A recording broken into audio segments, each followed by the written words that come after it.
ನಮಸ್ಕಾರ. ನಿಮ್ಮ communication skills ಅನ್ನೇ ಬದಲಾಯಿಸಬಹುದಾದ ಈ ವಿಶ್ಲೇಷಣೆಗೆ ಸ್ವಾಗತ. ಇವತ್ತು ನಾವು ಆತ್ಮವಿಶ್ವಾಸದಿಂದ ಮಾತಾಡೋದು ಹೇಗೆ ಅಂತ ತಿಳ್ಕೊಳ್ಳೋಣ. ಸರಿ, ತಡ ಮಾಡೋದು ಬೇಡ, ನೇರವಾಗಿ ವಿಷಯಕ್ಕೆ ಹೋಗೋಣ ಬನ್ನಿ. ಯೋಚನೆ ಮಾಡಿ ನೋಡಿ, ತಲೆಯಲ್ಲಿ ಒಂದು ಸಖತ್ ಐಡಿಯಾ ಇರುತ್ತೆ. ಆದ್ರೆ ಒಂದು ಮೀಟಿಂಗ್ನಲ್ಲಿ ಎಲ್ಲರ ಮುಂದೆ ಅದನ್ನ ಹೇಳೋಕೆ ಭಯ, ಸ್ವಲ್ಪ ನಾಚಿಕೆ, ಬೇರೆಯವರು ನಮ್ಮ ಬಗ್ಗೆ ಏನನ್ಕೋತಾರೋ ಅಂತ ಸುಮ್ಮನಾಗ್ಬಿಡ್ತೀವಿ. ಈ ತರಹದ ಅನುಭವ ನಮ್ಮಲ್ಲಿ ಹೆಚ್ಚಿನವರಿಗೆ ಆಗಿರುತ್ತೆ ಅಲ್ವಾ? ನೋಡಿ, ಕಮ್ಯುನಿಕೇಷನ್ ಅಂದ್ರೆ ಸಂವಹನ ಅನ್ನೋದಿದೆಯಲ್ಲ, ಅದು ನಮ್ಮ ಲೈಫ್ನ ಪ್ರತಿಯೊಂದು ಹಂತದಲ್ಲೂ ಬೇಕೇ ಬೇಕಾದ ಒಂದು ಮಾಸ್ಟರ್ ಸ್ಕಿಲ್ ಅಂತಾನೆ ಹೇಳ್ಬಹುದು. ಅದು ನಮ್ಮ ಪರ್ಸನಲ್ ರಿಲೇಷನ್ಶಿಪ್ಸ್ ಆಗಿರ್ಲಿ ಅಥವಾ ಪ್ರೊಫೆಷನಲ್ ಸಕ್ಸಸ್ ಆಗಿರ್ಲಿ, ಎಲ್ಲದಕ್ಕೂ ಇದೇ ಫೌಂಡೇಶನ್. ಹೌದು, ಇದು ಬರೀ ಮಾತಾಡೋದಲ್ಲ, ಇದು ಒಂದು ಕಲೆ. ಬೇರೆಯವರು ನಮ್ಮ ಮಾತನ್ನ ಗಮನ ಕೊಟ್ಟು ಕೇಳೋ ಹಾಗೆ ಮಾಡೋದು, ನಮ್ಮ ಮಾತಿಗೆ ಒಪ್ಪುವಂತೆ ಮಾಡೋದು ಅಷ್ಟೇ ಅಲ್ಲ, ಅವರ ಜೊತೆ ಒಂದು ಕನೆಕ್ಷನ್ ಬೆಳೆಸೋದು. ಈ ಕಲೆ ಕಲ್ತ್ರೆ ಯಾರನ್ನಾದ್ರೂ ಇಂಪ್ರೆಸ್ ಮಾಡ್ಬೋದು, ವಾದಗಳನ್ನ ಗೆಲ್ಬೋದು, ಅಷ್ಟೇಕೆ ಜನರ ಭಾವನೆಗಳ ಮೇಲೂ ಪ್ರಭಾವ ಬೀರ್ಬೋದು. ಸರಿ, ಎಲ್ಲಾ ಸರಿ. ಆದ್ರೆ ಹೀಗೆ ಮಾತಾಡೋಕೆ ನಮ್ಗೆ ಅಡ್ಡಿಯಾಗೋದ್ಯಾವುದು? ಆ ಒಂದು ಗುಪ್ತ ಭಯವಾದ್ರೂ ಏನು? ಬನ್ನಿ, ಅದರ ಹಿಂದಿರೋ ಒಂದು ಸೈಕೊಲಾಜಿಕಲ್ ಕಾರಣವನ್ನ ಅರ್ಥ ಮಾಡ್ಕೊಳ್ಳೋಣ. ಈ ಕಥೆ ಕೇಳಿ, ಬಹುಶಃ ನಮ್ಮಲ್ಲಿ ಹಲವರಿಗೆ ಕನೆಕ್ಟ್ ಆಗ್ಬಹುದು. ನನ್ನ ಶರ್ಟ್ ಮೇಲೆ ಒಂದು ಚಿಕ್ಕ ಕಲೆ ಇತ್ತು, ಆದ್ರೆ ನನಗೇನೋ ಎಲ್ರೂ ಅದನ್ನೇ ನೋಡ್ತಿದ್ದಾರೆ ಅಂತ ಅನಿಸ್ತಿತ್ತು. ಅದಕ್ಕೆ ಬಸ್ನ ಕೊನೆ ಸೀಟಲ್ ಹೋಗಿ ಕೂತೆ.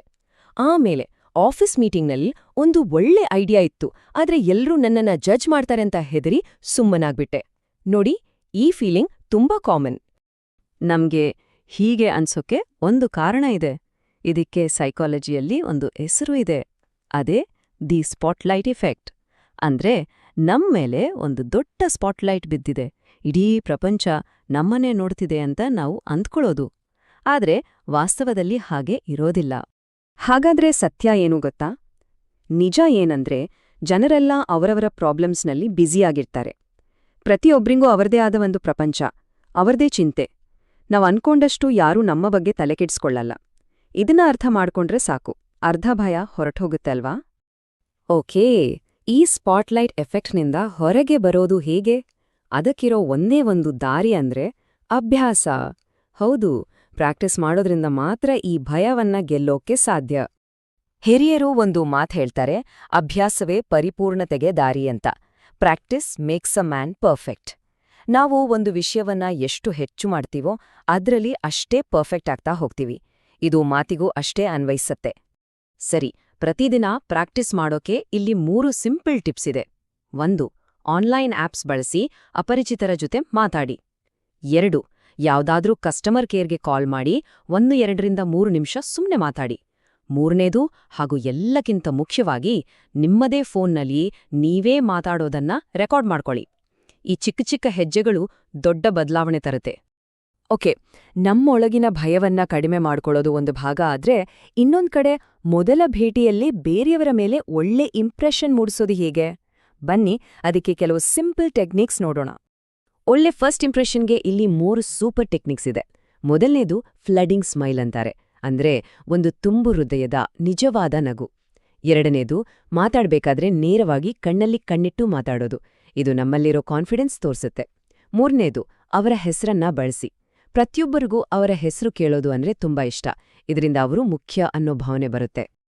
ಇಲ್ಲಿಯವರೆಗೆ ನಾವು ಮನಸ್ಸಿನ ಬಗ್ಗೆ ಮಾತಾಡಿದ್ವಿ. ಈಗ ಮಾತು ಸ್ಪಷ್ಟವಾಗಿ ಬರೋಕೆ ಬೇಕಾದ ದೈಹಿಕ ವ್ಯಾಯಾಮದ ಬಗ್ಗೆ ನೋಡೋಣ. ಹೇಗೆ ನಾವು ಜಿಮ್ಮಲ್ಲಿ ಮಸಲ್ ಸ್ಟ್ರೈನ್ ಮಾಡ್ತೀವೋ ಹಾಗೇನೆ ನಮ್ಮ ನಾಲಿಗೆಗೂ ಟ್ರೈನಿಂಗ್ ಕೊಡಬಹುದು. ನಂಬ್ತಿರೋ ಇಲ್ವೋ, ಎಷ್ಟೋ ದೊಡ್ಡ ದೊಡ್ಡ ಸೆಲೆಬ್ರಿಟಿಗಳು ಕೂಡ ಈ ವ್ಯಾಯಾಮಗಳನ್ನ ಮಾಡ್ತಾರೆ. ಬನ್ನಿ ನೋಡೋಣ. ಮೊದಲನೇದು, ಜಿಂಕೆ ನೀರು ಕುಡಿಯೋ ಥರ ನಾಲಿಗೆಯನ್ನ ಫಾಸ್ಟಾಗಿ ಆಡ್ಸೋದು. 2ನೇದು, ನಾಲಿಗೆಯನ್ನ 20 ಸಾರಿ ಕ್ಲಾಕ್ವೈಸ್ 20 ಸಾರಿ ಆಂಟಿ ಕ್ಲಾಕ್ವೈಸ್ ತಿರುಗಿಸೋದು. ಆಮೇಲೆ ಬಲಕ್ಕೆ 10 ಸಾರಿ ಎಡಕ್ಕೆ 10 ಸಾರಿ ಸ್ಟ್ರೆಚ್ ಮಾಡೋದು. ಕೊನೆಯದಾಗಿ, ಬಾಯಲ್ಲಿ ಒಂದು ಪೆನ್ ಇಟ್ಕೊಂಡು ಒಂದು ಪ್ಯಾರಾಗ್ರಾಫನ್ನ ಜೋರಾಗೋದಿ. ಇದು ನಿಮ್ಮ ಮಾತುಗಳಲ್ಲಿ ಅದ್ಭುತ ಸ್ಪಷ್ಟತೆ ತರುತ್ತೆ. ಸರಿ, ಸೀರಿಯಸ್ ಎಕ್ಸರ್ಸೈಸ್ ಎಲ್ಲ ಆಯ್ತು. ಈಗ ಸ್ವಲ್ಪ ಮಜಾ ಮಾಡೋಣ. ಅಂದ್ರೆ ಟಂಗ್ ಟ್ವಿಸ್ಟರ್ಸ್ಗಳನ್ನ ಟ್ರೈ ಮಾಡೋಣ. ಇದು ಫನ್ ಕೂಡ ಹೌದು, ತುಂಬಾ ಎಫೆಕ್ಟಿವ್ ಕೂಡ. ಮೊದಲನೆಯದು, ಸ್ಲೋ ಆಗಿ ಶುರು ಮಾಡೋಣ. Flash message, flash message. ಈಗ ಸ್ಪೀಡಾಗಿ flash message, flash message, flash message. ಮುಂದಿನದು, ಬ್ಲ್ಯಾಕ್ ಬ್ಯಾಕ್ಗ್ರೌಂಡ್, ಬ್ರೌನ್ ಬ್ಯಾಕ್ಗ್ರೌಂಡ್. ಸ್ವಲ್ಪ ಕಷ್ಟ ಅಲ್ವಾ? Black background, brown background, black background, brown background.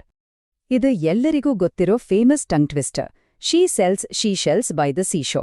She sells she shells by the seashore. She sells she shells by the seashore. Super. Okay, ಇಲ್ಲಿಯವರೆಗೆ ನಾವು ಏನೆಲ್ಲ ಕಲ್ತೀವೋ ಅದನ್ನೆಲ್ಲ ಸೇರಿಸಿ ಒಂದು ಫೈನಲ್ ಆಕ್ಷನ್ ಪ್ಲಾನ್ ಮಾಡೋ ಸಮಯ ಈಗ ಬಂದಿದೆ. ಈ ನಂಬರ್ ನೋಡಿ, 30. ಇದು ಬರೀ ಒಂದು ಸಂಖ್ಯೆ ಅಲ್ಲ, ಇದೊಂದು ಚಾಲೆಂಜ್. ಈ ಚಾಲೆಂಜ್ ಪೂರ್ತಿ ಮಾಡಿದ್ರೆ ಖಂಡಿತ ಒಂದು ದೊಡ್ಡ ಬದಲಾವಣೆ ಕಾಣುತ್ತೆ. ಹೌದು, ಅದೇ ಈ 30 ದಿನಗಳ ಚಾಲೆಂಜ್.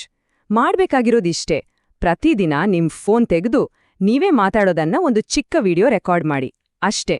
ಮೊದಲನೇ ದಿನದ ವಿಡಿಯೋಕ್ಕೂ 30ನೇ ದಿನದ ವಿಡಿಯೋಕ್ಕೂ ಇರೋ ವ್ಯತ್ಯಾಸ ನೋಡಿ, ನಿಮಗೇ ಆಶ್ಚರ್ಯ ಆಗತ್ತೆ. ಇದನ್ನೊಮ್ಮೆ ಟ್ರೈ ಮಾಡಿ ನೋಡಿ. ಹಾಗಾದ್ರೆ ಕೊನೆಯದಾಗಿ ಒಂದು ಮಾತು. ನಿಜವಾದ ಸೀಕ್ರೆಟ್ ಆತ್ಮವಿಶ್ವಾಸದಲ್ಲಿ ಇಲ್ಲ, ಅದು ಅಭ್ಯಾಸದಲ್ಲಿದೆ, ಪ್ರಾಕ್ಟೀಸ್ನಲ್ಲಿದೆ. ಈಗ ಭಯವನ್ನ ಬಿಟ್ಟು ಅಭ್ಯಾಸವನ್ನ ಶುರು ಮಾಡೋ ಸಮಯ. ಹಾಗಿದ್ರೆ ಈ ಜರ್ನಿ ಶುರು ಮಾಡೋಕೆ ಮೊದಲು ಏನ್ ಹೇಳೋಕಿಷ್ಟಪಡ್ತೀರಾ? ಯೋಚ್ನೆ ಮಾಡಿ, ಶುರು ಮಾಡಿ.